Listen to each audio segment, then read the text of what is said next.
அஸ்ஸலாமு அலைக்கும் வரஹ்மத்துல்லாஹி வபரகாத்துஹு. சங்கைக்குரிய பெருமக்களே, இன்று ஓதப்பட்ட சூரத்திலே தொழுகைக்காக வேண்டி அழைக்கப்படக்கூடிய பாங்கு சம்பந்தப்பட்ட விஷயங்களை அல்லாஹு தஆலா சொல்லி காண்பிக்கிறான். குர்ஆனிலேயே தொழுகைக்காக அழைக்கப்படக்கூடிய பாங்கு சம்பந்தப்பட்ட ஆயத்தும் இந்த ஒரே ஆயத்து தான். அல்லாஹ் சொல்கிறான், வைதா நாதைத்தும் இலா ஸலாத்தி தஹதுஹா ஹுஸுவன் வ லைபா. யகூதிகளை பற்றி சொல்கிறான், வேதக்காரர்களை பற்றி சொல்கிறான். தொழுகைக்காக வேண்டி அழைக்கப்பட்டால் அவர்கள் அந்த அழைப்பொலியை பரிகாசமாகவும் விளையாட்டாகவும் அவர்கள் எண்ணிக்கொண்டிருக்கிறார்கள். ذَلِكَ بِأَنَّهُمْ قَوْمٌ لَا يَعْقِلُونَ.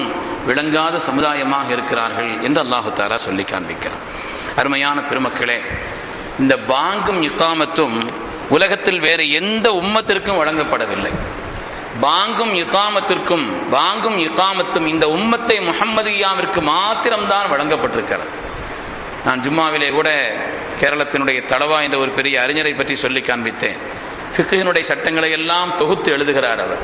இந்த பாங்கை பற்றி கூட சொல்கிறார், பாங்கும் இகாமத்தும் நமக்காய் வந்ததாம், இது ஹிஜ்ர 1 முதல் நடப்பில் வந்ததாம். பாங்கும் இகாமத்தும் நமக்காக, இந்த உம்மத்திற்காக வேண்டி அல்லாஹு தஆலா கொடுத்தது. இது நடைமுறையானது ஹிஜ்ரி 1 இருந்து. அது சம்பந்தப்பட்ட சில விஷயங்களை நம்ம விளங்கிக்கிறோம். அருமையான பெருமக்களே, ஹிஜ்ரி 1 முதல் இது நடைமுறையானது. முதலாக சொல்லப்பட்ட பாங்கு சுபுஹ் தொழுகைக்கு, முதலாக சொல்லப்பட்ட பாங்கு என்பது சுபுஹ் தொழுகைக்குத்தான். அந்த பாங்கை சொல்லும் மகத்தான பாக்கியத்தை பெற்றவர்கள் சய்யிதுனா பிலால் ரலியல்லாஹு அன்ஹு அவர்கள்.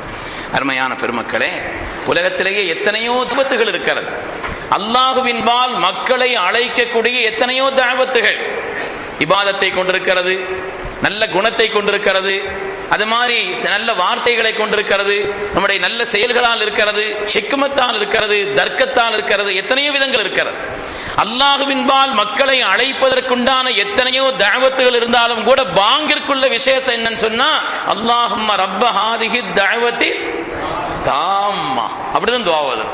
அல்லாஹும்ம ரப்ப ஹாதிஹி தஅவத்தி தாம்மா, பூரணமான அழைப்பினுடைய இரட்சகனே என்று அர்த்தம். உலகத்தில் எவ்வளவோ தஅவத் இருந்தாலும் சரிதான், எல்லா தஅவத்திலும் எல்லா அழைப்பிலும் தாமான அழைப்பு, நிறைவான அழைப்பு, பூரணமான அழைப்பு தொழுகைக்காக அழைக்கப்படக்கூடிய அந்த அழைப்பு தான் என்பதை அது நமக்கு உணர்த்தி காண்பிக்கிறது. அருமையான பெருமக்களே, அல்லாஹ் தஆலா குர்ஆனிலே சொன்னான், வமன் அஹ்ஸனு கௌலன் மிம்மன் தஆ இலல்லாஹ். அல்லாஹ்வின்பால் வாருங்கள் என்று அழைக்கக்கூடிய அந்த சொல்லை விட அழகான சொல்லை சொல்லக்கூடியவர்கள் யார்? அது பொதுவானது, பாங்கன் குறிப்பா இல்ல. அல்லாஹ்வின்பால் அழைக்கக்கூடிய அந்த சொல்லை விட அழகான சொல்லை சொல்லக்கூடியவர்கள் யார் என்று சொல்லிட்டு அல்லாஹ் சொல்றான், வகால இன்னனி மினல் முஸ்லிமீன். அப்படி அழைத்து நானும் ஒரு முஸ்லிம் என்று யார் சொல்கிறார்களோ அவர்களை விட அழகான சொல்லை சொல்லக்கூடியவர்கள் யார்? அதனால பாங்கு சொல்றவங்களுக்கு மாத்திரம் ஒரு தனி சுன்னத் இருக்குது. பாங்கு சொல்றவங்க மாத்திரம் பாங்கு சொல்லி முடிச்ச பிறகு வான மினல் முஸ்லிமீன் சொல்லணும். பாங்கு சொல்லி முடிச்ச பிறகு கேட்கிறவங்களுக்குள்ள சுன்னத் அல்ல அது. பாங்கு சொல்றவங்க சொல்லி முடிச்ச உடனே என்ன அல்லாஹ் சொல்றான், அல்லாஹ்வின்பால் அழைத்ததற்கு பின்னாலே வகால அவர் சொல்கிறார், இன்னனி மினல் முஸ்லிமீன், நான் ஒரு முஸ்லிம் என்று சொல்கிறாரே, அதை விட அழகான சொல்லை சொல்லக்கூடியவர்கள் யார் என்று அல்லாஹ் சொல்கிற காரணத்தினாலே பாங்கு சொல்லி முடிச்ச பிறகு வான மினல் முஸ்லிமீன், நானும் அந்த முஸ்லிம்களில் ஒருவனாக இருக்கிறேன் என்று அர்த்தம் படக்கூடிய அந்த வார்த்தையை சொல்ல வேண்டும் என்று பெருமக்கள் நமக்கு சொல்லி காண்பிக்கிறார். அருமையான பெருமக்களே, பாங்கு சொல்வதற்கான வாய்ப்பும் பாக்கியமும் கிடைத்தால் அதை தவறவிடக்கூடாது. பாங்கு சொல்வது, சஹாபாக்கள் ஒரு பயணத்துல போனா சில சஹாபாக்கள் சொல்லுவாங்கன்னா, நாங்க உங்க பயணத்துல இருக்கணுமானா சில சஹாபாக்களை பற்றி வருகிறது. எனக்கு 2 நிபந்தனை. முதலாவது என்னன்னு சொன்னா, எங்கேயும் நான் தான் பாங்கு சொல்லுவேன். 2வது நான் தான் செலவழிப்பேன். நம்ம மாத்தி சொல்லுவோம், இப்போ எங்கேயானாலும் சரி என்னால முடிஞ்சவரை நான் தான் செலவழிப்பேன். துட்டு சடாரம் நீங்க எடுத்து கொடுக்க கூடாது, நான் தான் செலவழிப்பேன். இந்த நிபந்தனை இருந்தா நான் பயணத்துல வர்றேன்னு சொல்லுவாங்களாம் சஹாபாக்கள்ல சில பேர். அருமையானவர்களே, அதனால பாங்கு சொல்லக்கூடிய ஒரு பாக்கியம் கிடைக்க பெற்றது என்று சொன்னால் அதை தவறவிடக்கூடாது. ஏன்னு சொன்னா அதற்குண்டான மகத்துவத்தை குறித்து கண்மணி முஹம்மது ரசூலுல்லாஹி ஸல்லல்லாஹு அலைஹி சொன்னாங்க, கியாமத்தினுடைய நாளையில தாகம் எடுக்காத ஆளே இருக்காது. யாரா இருந்தாலும் தாகித்திருப்பார். அல்லாஹ் கூட சொல்றானே, நோன்பாளிகளை பார்த்து சொல்வானா கியாமத்திலே, குலு வஷ்ரபு ஹனீஅன் பிமா அஸ்லஃப்தும் ஃபில் அய்யாமில் ஹாலியா. என்னுடைய கட்டளைக்காக வேண்டி நீங்கள் சாப்பிடாம இருந்தீங்களே, அதுக்காக நல்ல ஆனந்தத்தோடு நீங்க சாப்பிடுங்க, அருந்துங்க என்று அல்லாஹ் சொல்வான். அல்லாஹ் நம்மையும் அந்த கூட்டத்தில் கபூல் செய்தல்ல வேண்டும். தாகித்து இருக்கக்கூடிய அந்த நாள் யாராக இருந்தாலும், ஆனால் அந்த நாளில் தாகம் ஏற்ப ஏற்படாத ஒரு கூட்டம்னா முஅத்தினீன்கள் என்று பெருமக்கள் சொல்கிறார். அதனால எங்கேயாவது பாங்கு சொல்றதுக்கான வாய்ப்பு நமக்கு கிடைத்தது என்று சொன்னால் அதை பாக்கியமாக கருத வேண்டும். ஏன் என்று சொன்னால் அப்படி சொல்பவர்களுக்கு கியாமத்தினுடைய நாளையிலே தாகம் எடுக்காது என்று சொல்வார்கள் கண்மணி முஹம்மது ரசூலுல்லாஹி ஸல்லல்லாஹு அலைஹி வஸல்லம். அது மாதிரி ஒரு தடவை ஸல்லல்லாஹு அலைஹி வஸல்லம் கேட்கப்பட்டுச்சு, நாயகமே சொர்க்கத்திற்கு செல்வதற்கு இலகுவான வழி என்னன்னு கேட்டாங்களாம். பல வழி இருக்குது, ஒவ்வொரு ஆட்களுக்கும் அவங்களுடைய நிலைக்கு ஏற்ப சில வழிகளை தேர்ந்தெடுக்கலாம். ஒவ்வொரு ஆட்களுக்கும் நான் நிலையை பொறுத்து சொர்க்கத்திற்கு இலகுவான வழி ஸல்லல்லாஹு அலைஹி வஸல்லம் நான் ஏற்கனவே சொல்லியிருக்கிறேன். கேள்விக்கு பதில் இல்லை, கேள்வி கேட்டவருக்கு தான் பதில். எப்பவுமே சட்டம் அதுதான், கேள்விக்கு பதில் இல்லை, கேள்வி கேட்டவரை பொறுத்து தான் ஸல்லல்லாஹு பதில் சொல்லுவாங்க. ஒரு ஆள் வந்து கேட்டாங்க, நாயகமே உலகத்திலேயே சிறந்த அமல் எது? உன் பெற்றோருக்கு கட்டுப்பட்டு வாழ்வதுன்னாங்க. ஏன்னா அவர் அங்கே சேட்டை பண்ணிட்டு இருக்கிறாருன்னு அர்த்தம். இன்னொரு ஆள் வந்து கேட்டாங்க, உலகத்திலேயே சிறந்த அமல் எது? தொழுகை அதனுடைய நேரத்தில் நிறைவேற்றுவது. ஏன்னா அது அவற்றை குறையா இருக்குன்னு அர்த்தம்.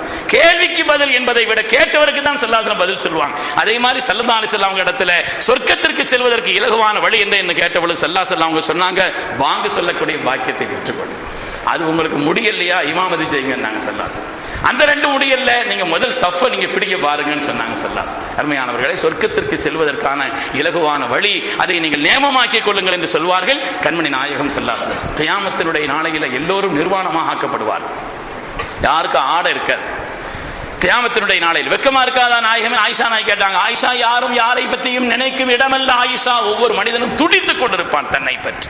அந்த கியாமத்தினுடைய நாளையிலே அவ்வளவுக்குசா முதலாக ஆடை அணிவிக்கப்படக்கூடிய பாக்கியத்தை பெற்றவர்கள் கலீலுல்லாஹ் இப்ராஹிம் அலைஹிஸ்ஸலாம் அவர்கள். என்ன உலகத்திலே மின்ஜனி என்ற கருவியின் வழியாக கொடுமையாக உண்டாக்கப்பட்ட அந்த நெருப்பிலே தூக்கி போட்டானே நம்ரூத் என்ற கொடியவன், போடும் பொழுது நிர்வாணமாக போட்டான். அல்லாஹ் தஆலா அதற்கு கண்ணியம் அளிக்கக்கூடிய விதத்திலே முதலாக கியாமத்தில் அவர்களுக்கு ஆடை அணிவிக்கப்படும் என்று வருகிறது. பெருமக்களே, நபிமார்களுக்கு பின்னாலே சித்தீகீன்களுக்கு, சுஹதாக்களுக்கு, அந்த சுஹதாக்களை தொடர்ந்து ஆடை அணிவிக்கப்படக்கூடிய பாக்கியம் முஅத்தினீன்களுக்கு, பாங்கு சொல்லும் பாக்கியத்தை பெற்றவர்களுக்கு என்று வருகிறது. அருமையானவர்களே, அப்படியானால் அது ஒரு சாதாரணமான பாக்கியம் அல்ல. பாங்கு சொல்வதற்கான வாய்ப்பு எங்காவது கிடைத்தது என்று சொன்னால் அதை நாம் பயன்படுத்திக் கொள்ள வேண்டும் என்று பெருமக்கள் சொல்வார்கள். அதற்கு செய்தினா உமர் ரலியல்லாஹு சொன்னார்கள், பாங்கு சொல்லக்கூடிய பொறுப்பை தான் நான் வைத்துக் கொள்ள வேண்டும் என்று ஆசைப்படுகிறேன், ஆனால் ஆட்சி செய்யக்கூடிய காரணத்தினாலே எனக்கு அது இயலவில்லை என்று சொன்னார்களாம். அதற்கு உமர் இப்னு கத்தாப் ரலியல்லாஹு தஆலா அவர்கள். அருமையான பெருமக்களே, பாங்குங்கிறது இருக்குது, அது ஒரு பாரசீக சொல். பாரசீக சொல். பாங்குங்கிறது இருக்குது, அரபி வார்த்தையும் இல்லை, தமிழ் வார்த்தையும் இல்லை. வாங்கு சொல்லக்கூடாது, சில பேர் வாங்கு சொல்றாங்க. வாங்கு அல்ல, அது பாங்கு.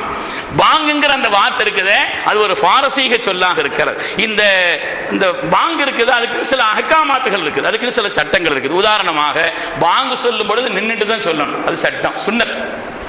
பாங்கு சொல்லும் பொழுது நின்று கொண்டு சொல்வது சுன்னத். அதே மாதிரி பாங்கு சொல்வது என்பது கொஞ்சம் உயரமான இடத்திலாவது, இகாமத்தை விட பாங்கு சொல்வதற்காக வேண்டி உள்ள அந்த நிலை இருக்கிறதே, நின்று கொண்டு சொல்வது என்பது மாத்திரமல்ல, இகாமத்திற்கும் அதற்கு மத்தியில் உள்ள வித்தியாசம். பாங்கு சொல்லும் பொழுது கொஞ்சம் உயரமான இடத்தில் நின்று சொல்வதும் சுன்னத், பாங்குக்கும் இகாமத்துக்கும் தனி இடத்தை வைப்பதும் சுன்னத். சில நேரங்களில் நம்ம சஃபர்ல இருக்கிறோம், பாங்கு சொல்லிட்டு உடனே காம சொல்லி தொலை போறோம், அப்போ ஒரே நேரத்தில் இருக்கலாம். ஆனால் பொதுவாக பாங்கு சொல்வதற்கும் இகாமத்து சொல்வதற்கும் தனித்தனி இடத்தை ஆக்கிக் கொள்வது தனித்த சுன்னத் என்று பெருமக்கள் சொல்வார்கள். அதே மாதிரி பாங்கு யார் சொல்றாங்களோ அவங்க தான் இகாமத்தை சொல்லணும், அதுவும் சுன்னத். பாங்கு சொல்லும் பொழுது நம்முடைய விரல்களை செவிகளில் ஆக்கிக் கொள்வது அது ஒரு சுன்னத் என்று பெருமக்கள் எழுதுகிறார். நம்முடைய விரல்களை மொத்த கையை வச்சு காது அடைக்கிறது இல்லை, விரல்களை காதுகளுக்குள்ளே செவியில வைப்பதற்கிறதே அது ஒரு சுன்னத்தான நடைமுறை என்று பெருமக்கள் சொல்வார். அதே மாதிரி ஹய்யா அலஸ் ஸலா, ஹய்யா அலல் ஃபலாஹ் என்று சொல்லும் பொழுது தலையை திருப்பணும், நெஞ்சை திருப்பிடக்கூடாது. நெஞ்சை திருப்புறது அல்ல. ஹய்யா அலஸ் ஸலா என்று சொல்லும் பொழுது வலது பக்கம் திரும்புவதும், ஹய்யா அலல் ஃபலாஹ் என்று சொல்லும் பொழுது இடது பக்கம் திரும்புவதும் நம்முடைய கழுத்தை தான் திருப்ப வேண்டுமே தவிர மொத்த நெஞ்சையும் ஆளையை திருப்புறது அல்ல என்று பெருமக்கள் அதற்கான விளக்கத்தை சொல்லி காண்பிக்கிறார்கள். அதே மாதிரி பெருநாள் அன்னைக்கும் மையத்துக்கும் பாங்கு எதற்கு சொல்லப்பட வேண்டுமோ அது அல்லாத மற்ற தொழுகைகளுக்கும் பாங்கு சொல்லக்கூடாது. பெருநாளைக்கு வாங்க சொல்றது இமாம் புஜைரும் எழுதுறாங்க, ஹராம்னு எழுதுறாங்க. அஸ்ஸலாத்து ஜாமியான்னு சொல்லலாம், ஜனாசாவுக்கு அப்படி சொல்லலாம், அஸ்ஸலாத்து ஜாமியான்னு சொல்லலாம், ஆனா பாங்கு சொல்லக்கூடாது என்று பெருமக்கள் எழுதுகிறார். சில தொழுகைகள் இருக்கிறது, ஆனா சொல்லப்பட்ட அந்த தொழுகைகளை தவிர மற்றவைகளுக்கு பாங்கு சொல்லக்கூடாது என்று பெருமக்கள் சொல்கிறார். பாங்கு எப்பவெல்லாம் சொல்லலாம்? தொழுகைக்காக சொல்லப்படுவது. மார்க்கம் சொல்லி தந்த நடைமுறை. ஒரு இஸ்லாமிய ஊராக இருந்து முஸ்லிம்கள் வாழக்கூடிய நிலையில இருந்து அந்த ஊர்ல பாங்கு சொல்லப்படலைன்னா அவர்களை எதிர்த்து யுத்தம் செய்யலாம் என்பது மார்க்கத்தினுடைய சட்டம். அந்த அளவுக்கு பாங்கிற்குண்டான கண்ணியம். பாங்கு சொல்லும் பொழுது கண்ணியப்படுத்தும். பாங்கு சொல்லும் பொழுது பேசிட்டு இருக்க கூடாது, குர்ஆன் ஓதக்கூடாது, திக்ர் செய்யக்கூடாது. பெருமக்களே, அப்படின்னா செல்போன் பேசிட்டு இருக்கலாமா? பாங்கு சொல்லும் பொழுது திக்ர் செய்யக்கூடாது, பாங்கு சொல்லும் பொழுது குர்ஆன் ஓதக்கூடாது, பாங்கு சொல்லும் பொழுது இதர பேச்சுக்களை பேசிக் கொண்டிருக்க கூடாது. ஏன்னு சொன்னா அது தாவத்து தாம்மா, அல்லாஹ்வுடைய பூரணமான ஒரு அழைப்பு. அதற்கு கண்ணியம் உண்டு. பாங்கு சொல்லப்படக்கூடிய நேரத்தில் அல்லாஹ் தஆலா அதற்கு கண்ணியம் கொடுக்கும் விதமாக சுவனத்தினுடைய வாசல்களை திறக்கிறான் என்று வருகிறது. சுவனத்தினுடைய வாசல்கள் பாங்கு சொல்லப்படக்கூடிய அந்த நேரத்தின் கண்ணியத்தை, அந்த சத்தத்தினுடைய கண்ணியத்திற்காக சுவனத்தினுடைய வாசல்கள் திறக்கப்படுகிறது என்று சொல்லக்கூடிய அளவிற்கு அதற்கான நிலை. அது மாதிரி தொழுகைக்காக சொல்லப்படக்கூடிய பாங்கு, அதே மாதிரி குழந்தை பிறந்தது பாங்கு சொல்லணும்.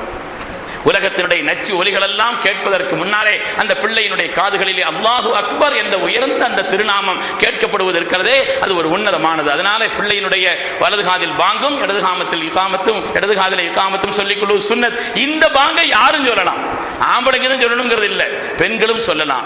இந்த பாங்குக்கு பொதுவா பாங்கு சொல்லும் பொழுது ஒது செய்திருக்கிறது சுன்னத்து. ஆனா இந்த பாங்குக்கு அது சுன்னத் இல்லை.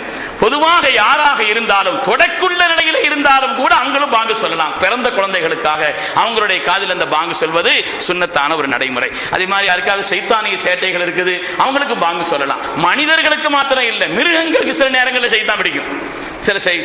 சில ஹைவானாத்துகளுக்கு அதுக்கு சில சைத்தான்கள் பிடிக்கும். அந்த நேரத்தில் பாங்கு சொன்னா கூட அதுவும் கட்டுப்படும் என்று பெருமக்கள் சொல்கிறார்கள். அதே மாதிரி தீ பற்றும் பொழுது ஹதீஸ்ல வருது பாங்கு சொல்லணும், அது ஒரு கட்டுப்பாட்டுக்குள்ளே ஆகும் என்று நமக்கு மார்க்கம் சொல்லி தந்திருக்கிறது. அதே மாதிரி ஒரு ஆள் பயணத்தில் போறார், வெளியூருக்கு போறார் சொன்னா அவர் எந்த திக்கை நோக்கி பயணம் செய்கிறாரோ அந்த திக்கை நோக்கி நின்று காதலெல்லாம் விரல்களை வச்சுட்டு அல்ல, சாதாரணமா அந்த திக்கை நோக்கி அல்லாஹு அக்பர் அல்லாஹு அக்பர் என்று சாதாரண நடைமுறையிலே பாங்கும் இகாமத்தையும் சொல்வதையும் நடைமுறையாக உயர்ந்த ஒரு தன்மையாக பெருமக்கள் நமக்கு சொல்லி காண்பிக்கிறார்கள். அருமையான பெருமக்களே, அல்லாஹ் இந்த ஆயத்தில் சொல்லக்கூடிய செய்தி என்னன்னு சொன்னா, ஒரு நஸ்ரானி மதீனாவில் இருந்தான். அவனுக்கு அஷ்ஹது அன்ன முஹம்மது ரசூலுல்லாஹ்ங்கறத அவனால கேட்க முடியாது, தாங்கிக்க முடியாது. அஷ்ஹது அன்ன முஹம்மது ரசூலுல்லாஹ் என்று சொல்லும் பொழுதெல்லாம் துடித்து போவான். அஹ்ரகல்லாஹுல் காதிப், நஊது பில்லாஹ். அவன் சொல்வான், இந்த பொய்யரை அல்லாஹ் நெருப்பில் ஆக்கட்டும்னு சொல்வான். எப்பமெல்லாம் அஷ்ஹது அன்ன முஹம்மது ரசூலுல்லாஹ் சொல்லப்படுமோ அந்த நஸ்ரானி சத்தமோடு சொல்வானா, அஹ்ரகல்லாஹுல் காதிப், அந்த பொய்யரை அல்லாஹ் நெருப்பில் ஆக்கட்டும். அல்லாஹ் தஆலா அவனுடைய வாசகத்தை கபூல் செய்தான். அவனும் அவனுடைய ஒட்டுமொத்த குடும்பமும் நெருப்பில் தான் அழிந்தது. பெருமக்களே, அவனும் சரி அவனுடைய ஒட்டுமொத்த குடும்பமும் நெருப்பில் தான் அழிந்தது என்பதை தஃபாசீர்களிலே பலவிதமான தஃசீர்கள் அதை பற்றி உண்டான விளக்கத்தை நமக்கு எழுதுகிறார்கள். கண்மணி நாயகம் ஸல்லல்லாஹு அலைஹி வஸல்லம் ஒரு பயணத்தில் இருந்தாங்க. ஒரு பயணத்தில் இருக்கும் பொழுது நம்ம சில நேரங்களில் பாங்கு சொல்லும் பொழுது அங்கே சின்ன பிள்ளை எல்லாம் திரும்பி சொல்லுங்க இல்லையா, சின்ன பிள்ளைகள்லாம். நாங்கள் கூட இந்த ஒரு சஃபரில் போகும்பொழுது மணியாச்சியில் இறங்கி நெல்லை எக்ஸ்பிரஸ் முந்தி என்னன்னு கேட்டால் அங்கிருந்து அப்படியே முன்னால் போய் அந்த தூத்துக்குடியில் இருந்த ஒரு வண்டி அது பின்னால் வந்து அது கோக்கும். கொஞ்ச நாளைக்கு முன்னால் அப்படி இருந்துச்சு. அப்படி கோக்குற நேரத்தில் அப்படி தான் கோக்கு மேலே பின்னால் நம்ம தொழுதுட்டு அப்புறம் ரெண்டாவது வந்தவனே வண்டி ஏறுவோம்னு சொல்லிட்டு பாங்கு சொல்லிட்டு இருந்தோமா. அந்த ஊரில் முஸ்லீம்கள் அதிகமாக இல்லாத ஒரு நிலை இல்லையா, அல்லாஹு அக்பர் அல்லாஹ் அக்பர், அந்த பிள்ளைகள்லாம் சத்தம் போட்டு அல்லாஹ் அக்பர் அல்லாஹ் அக்பர் சத்தம் போட்டு சொல்லிச்சு. அது மாதிரி ஸல்லல்லாஹு அலைஹி வஸல்லம் ஒரு பயணத்தில் இருந்தாங்க. அவங்க பாங்கு சொல்லப்படுவதற்காக உத்தரவிட்டு பாங்கு சொல்லப்படுற நேரத்தில் அங்க சில பிள்ளைங்க அந்த வார்த்தையை அப்படி திரும்ப சொல்லுச்சு, அல்லாஹ் அக்பர் அல்லாஹ் அக்பர். அது ஒரு கேலியாகவோ தமாஷாகவோ சாதாரணமாக சொல்லுச்சு. அதுல ஒரு பையன் ரொம்ப இனிமையான குரல், ரொம்ப இனிமையான குரல். கண்மணி நாயகம் ஸல்லல்லாஹு அலைஹி வஸல்லம் அவர் கூப்பிட்டாங்க. அவர் பேர் அபு மஹதூரான் பேர். அவர் பேர் அபு மஹதூரா.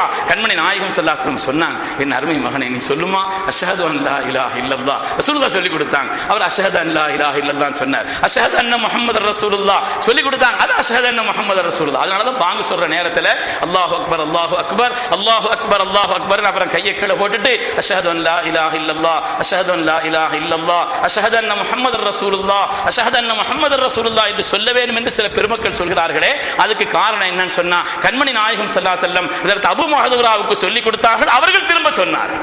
அதனால் அந்த நடைமுறைக்காக வேண்டி அப்படி சொல்வது நல்லது என்று பெருமக்கள் சொல்லி காட்டுவார்கள். அருமையானவர்களே, ஸல்லல்லாஹு அலைஹி வஸல்லம் அப்படி கூப்பிட்டு சொல்லும் பொழுது அபூ மஹதூரா சின்ன பிள்ளை, இஸ்லாத்தை ஏற்றுக்கொள்ளவில்லை. ஆனால் இனிமையான குரல் வளத்தை கொண்ட பாங்கு சொன்னதுனால அவருடைய தலையில கை வச்சு ஸல்லல்லாஹு அலைஹி வஸல்லம் தடவி தடவி அஷ்ஹது அன் லா இலாஹ இல்லல்லாஹ் அஷ்ஹது அன் லா இலாஹ இல்லல்லாஹ் அப்படின்னு சொல்லி கொடுத்தாங்க.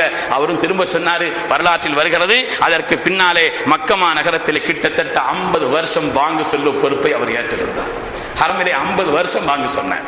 அல்லாஹ்வுடைய ரசூலுடைய ஒரு துஆவின் காரணத்தினால். அது மாத்திரமல்ல, சஹாபிகளிலேயே சடைமுடி உடையவர் என்று அவரை பற்றி தான் வருகிறது. ஸல்லல்லாஹு அலைஹி வஸல்லம் முபாரக்கான கரங்கள் என்னுடைய தலையில் என்னுடைய முடியில் பட்டிருக்கிறது. அவங்க இஸ்லாத்தை ஏற்கிறதுக்கு முன்னால சின்ன பிள்ளையா இருக்கும் பொழுது அவங்களுடைய தலையை தடவி ரசூல் அப்படி வார்த்தை சொல்லி கொடுத்தாங்க இல்லையா.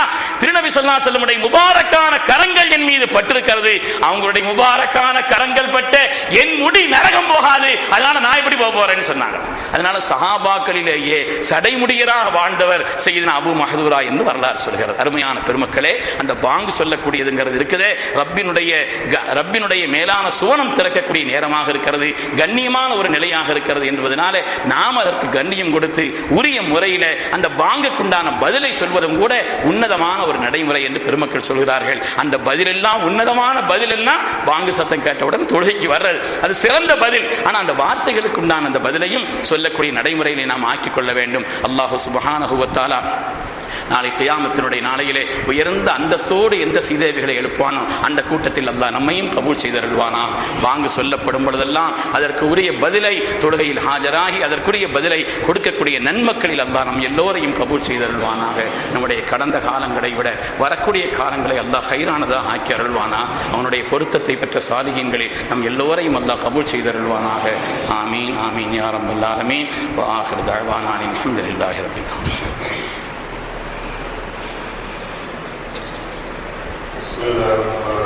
بسم الله الرحمن الرحيم.